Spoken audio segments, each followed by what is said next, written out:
வணக்கம் நண்பா. சுத்தமான பனங்கருப்பட்டியை எப்படி வந்து ரெடி பண்ணுறோம் அப்படிங்கிறத நண்பா இன்றைக்கி நம்ம வீடியோவில் பார்க்க போகிறோம். அம்மா தான் வந்து பயணி காய்ச்சி கருப்பட்டியை மாற்றுவாங்க. அவங்க கூட சேர்ந்து நம்மளும் இன்றைக்கி பார்த்து தெரிஞ்சுக்கலாம் வாங்க.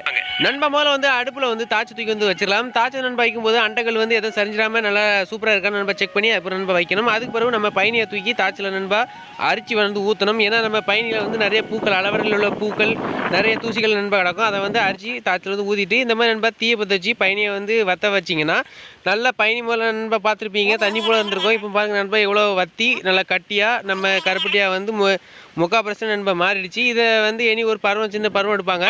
இந்த பருவம்னா நண்பா வேக்காடை தான் நாங்கள் வந்து பருவம்னு சொல்லுவோம். நல்லா நண்பா வெந்திருந்தால் மட்டும்தான் நம்ம வீட்லேயோ கடையிலையோ நண்பா ரொம்ப நாள் வந்து கருப்பட்டியாக வச்சு நம்ம வந்து யூஸ் பண்ண முடியும். இல்லைனா கொஞ்ச நேரத்தில் கொஞ்ச நாள்லேயே கசியை நண்பா ஆரம்பிச்சிடும். அதுக்கப்புறம் நம்ம வந்து அதை யூஸ் பண்ண முடியாத அளவுக்கு நண்பா போயிடும். அதனால் அந்த கருப்பட்டி காய்க்கிறவங்களுக்கு தான் அந்த வேக்காடை வந்து துள்ள தெளிவாக நண்பா தெரியும்.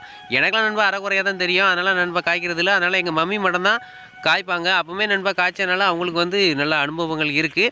இப்போ நண்பா நம்ம கருப்பட்டியெல்லாம் ஒரு வருஷம் நண்பா தாண்டியே வைக்கலாம். ஒன்றுமே கசியவோ எந்த பிரச்சனைகளோ எதுவுமே இருக்காது. அந்தளவுக்கு நண்பா கேரண்டி நல்லா ஃபுல் முறுக்கல் வேக்காடை தான் எடுப்போம்.